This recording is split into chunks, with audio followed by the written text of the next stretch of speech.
Hey guys, I know I mentioned a while back that I wanted to put some videos up periodically about what makes a song good or a poem good, and I finally feel like today's the day to start. So just really quickly, on my way home today, I was out for a little bit and I was listening to some music in the car, and the song I was listening to was Polaroids by Shawn Colvin. And it's a song from the 90s. I'm a 90s girl, as many of you know. And it's essentially a breakup song. Essentially. And I was reflecting on that because the breakup songs we hear sound nothing like this.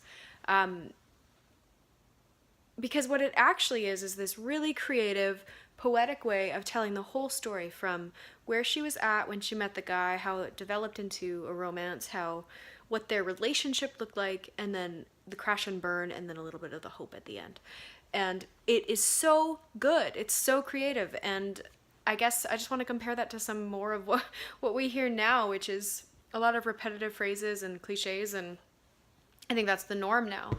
And part of it is that we're used to that. And my idea in doing these videos isn't so much, I don't want to go in the direction of always just being critical. So what I would rather do is just explain why I think it's good. So the first line is, "Please no more therapy, mother take care of me. Piece me together with a needle and thread.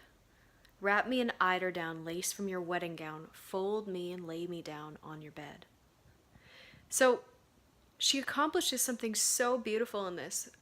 There's this ache in her heart to be healed by love, by home. You know, she feels so disillusioned and so hurt by life and by this situation. And, you know, she's gone the path of therapy and tried to heal herself and tried to self-care and whatever else would have been the buzzwords then. And it, you know, she's recognizing it doesn't work. So she's just wanting to come back to that innocence of childhood and kind of start fresh and start from the beginning. And all of that is bound up in those words. You know, there are layers and layers and layers of meaning in that phrase. It's so good. And then she talks about, that's kind of the introduction, just wanting to get back home to get well. And she starts telling the story. She says, "I was so wary then, the ugly American, thinner than oxygen, tough as a whore." I mean, it's amazing what she accomplishes in such a few short poetic phrases.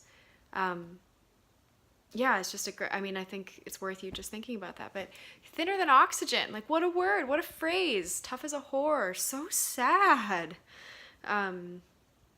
She talks about how basically he cuts through this tough exterior she'd built up and convinces her to build a life with him, and she does that. And then, you know, at the end of that, she says, "But ever the malcontent, he left without incident."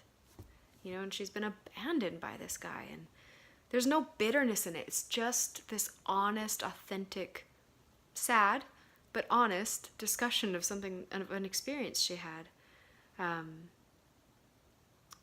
There's another phrase here that's great. She says, "But the vows that we never keep, from bedrooms to business speak, make me remember how cheap words can be." Another great phrase. And then it ends with this just really beautiful image of, she says she has a dream, and these lovers are out and they're dancing and they're laughing, and he's just taking pictures of her smiling in the light. And for her, it's this last statement at the end of it all, that there's hope, that, you know, she's been through all of this and it's nearly killed her, the emotional pain she's been dragged through, but there's no tone of bitterness. It's just this beautiful sort of invitation to enter into her story. There's definitely a catharsis that you feel that she's done in writing it and in sharing it. And then she invites you into this authentic human processing of the events of your life and the people in your life. And then this invitation towards hope. And that's just such a different thing than just sort of bitter tirades against people that have hurt us, which is so common now. Or just this kind of boring melancholy that's just self-pitying. So I encourage you to listen to that song. I'm going to link it below, and I would love to hear what you think about my commentary or just the song, because it's a great song. Okay, have a good day, guys. Bye.